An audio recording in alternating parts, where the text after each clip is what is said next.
On our way now. Can't turn back. Took a lot of courage to get on this train. I wonder what will happen from now on. I wonder. A lot has happened in the last year. Our first year of marriage. Gee, we got a good start. I remember coming home from a wonderful honeymoon. We were so fortunate. Our housing problem was taken care of. Pete's mother owned a two-family house. She was a widow and lived upstairs, and we were going to live downstairs. Pete had a good job, worked in the same plant as my dad. But Dad didn't introduce us, though. We met at the church. I still haven't forgiven Daddy for not telling me about Pete. In our 2 years of courting and engagement, we had come to know a lot about each other. And we had learned to love each other in a way that stood the test of, well, 2 years' time anyway.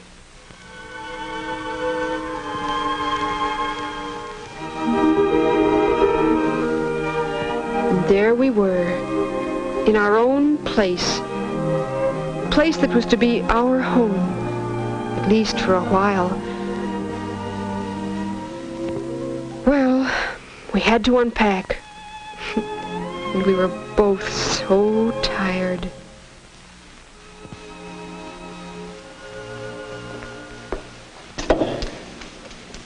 Dottie.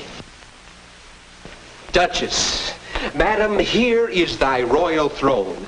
Seat thyself in royal splendor while I shall get thee thy royal cup of coffee.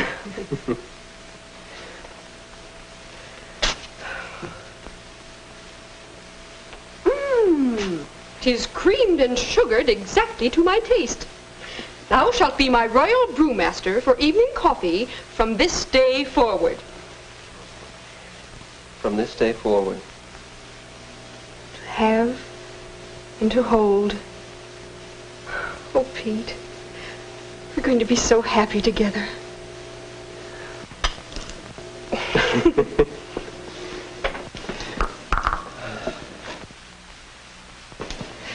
I feel so comfortable with you.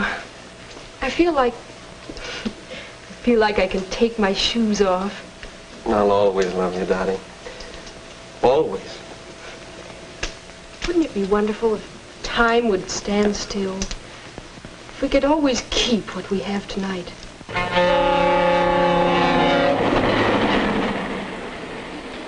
From the beginning, we were learning to live together and to love together.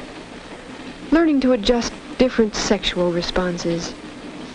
But time doesn't stand still, and marriage is far more than loving together and enjoying companionship.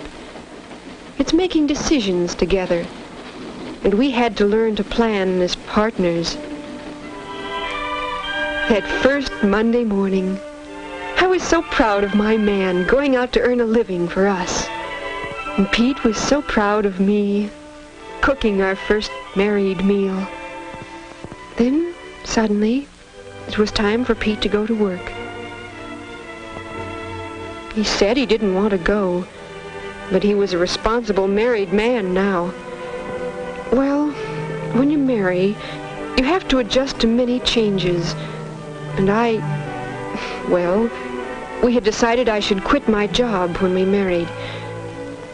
Maybe I should say quit my paycheck. I still had a job. As the weeks went by, sometimes I regretted that decision to quit my job. For one thing, I missed those paychecks. And staying home was hard. It was an adjustment I had to work out.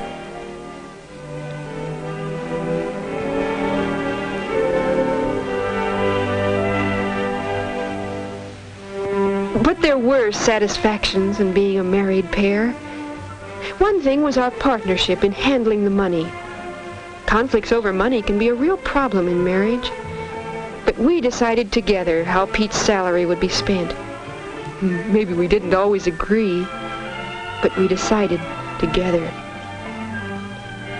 So our joint decisions on this and other problems of home management helped in my adjustments from a working girl to a non-employed wife. Aided by little bits of fun and thoughtfulness, the partnership flourished. Another thing, Pete's contributions to my sense of accomplishment. I had a lot to learn about cooking and keeping house, and sometimes those things can seem unimportant and dull. Believe me, a wife does appreciate her husband's appreciation. And, of course, that works both ways. I tried to learn about Pete's job. Sometimes I shared his enthusiasms, and there were times when I had to help absorb his frustrations. It was all part of the partnership. Of course, our marriage had its ups and downs. They all do. But I guess we had worked out pretty good adjustments on affections and our sex life, and decisions in our money matters. Adjusting to each other, adjusting to our marriage, sort of showed us how to face these problems. But on another potential source of trouble, in-laws. When we first planned to move into that two-family house, I thought of all those mother-in-law jokes. Still, they couldn't apply to nice people like us. But there were things like, I was planning my first bridge luncheon. Honey, Jane can't come on Thursday. Wonder who I should get for a fourth. Mother plays a good game of bridge. Yes, but maybe she wouldn't enjoy playing with a bunch of giddy girls. Oh, honey, she'd love it. She likes young people. Of course, I asked her. She insisted on bringing a fancy cake. It was delicious, everyone said. Helped make a good party. But it wasn't my party. Afterwards, Pete said he was glad I had asked her. Said she could have seen from upstairs that something was going on. Might have felt, left out. How did I feel? As if we were living in a huge goldfish bowl. But I couldn't explain it to Pete. Oh, it wasn't all bad. Pete's mother and I had good times together. Shopping, for instance. I could learn a lot from her. Her experience in getting bargains. Her little tips on Pete's special likes and dislikes.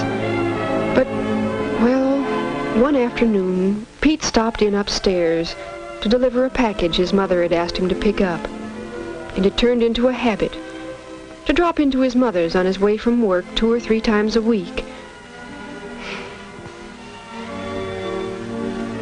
I didn't mind so much supper being late. I kept telling myself. But somehow, it seemed on those nights, we always got into an argument, sooner or later.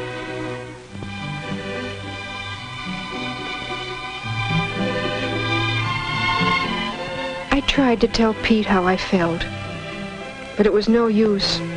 He'd just get sore and make some crack about my family. I thought my family was pretty wonderful. Why, Dad and I were real pals. We talked things over. About Pete's mother, I mean. Dad could understand. So could Mom.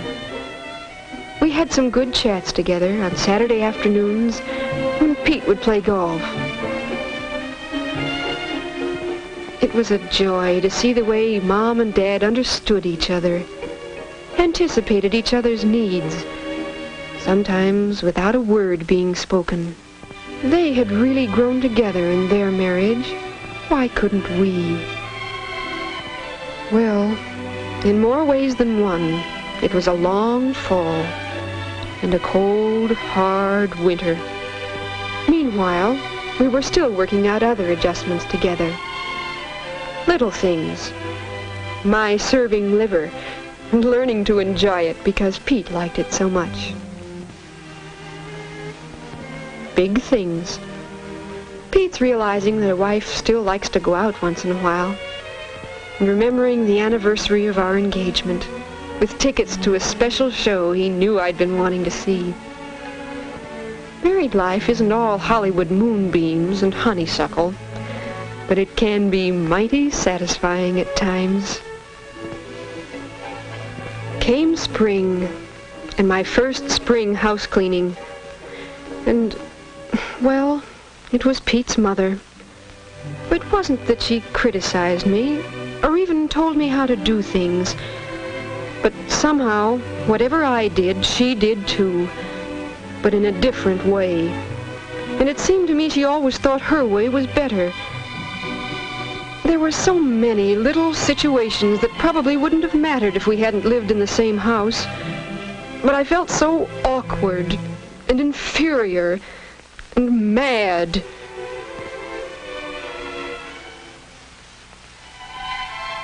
That evening, after supper, I thought the time seemed ripe to talk to Pete about us. But suddenly... Dottie, I got a surprise in today's mail. An offer of another job. Wonderful job. But way over in Central City. Let's talk it over. It's time we get away. Do something really decisive about the influence of your parents on our marriage. My parents? Listen to me all the way, honey, before you get mad. It's time we've got to talk this thing out. You don't know what it's like working in the same plant as your wife's father. Dad likes you, Pete. He's done so much for you. Oh, sure he has, dear. I know. Your dad's been swell. Try to understand me. It means so much to have you understand. Golly, if you feel that way, Pete, just do. There must be reasons. Well, they may not seem very important to you. Tell me, Pete. Things like, well, when I got that promotion in December, you said how grand it was of your dad to help. I mean, praising me to the boss and all. Oh, I felt as though I earned that raise myself. And stories of influence like that didn't help me with the other fellas. And then you appreciated your dad's efforts. I wanted you to appreciate mine. Oh, Pete. Darling, how could I have been so stupid? And I'd heard when you carried our family troubles to your folks and spoke of their house as home and compared us with your folks. I understand. Come to think of it, Pete, I suppose part of me never really did get married. How could I really build our marriage with part of me wanting them to approve everything I did?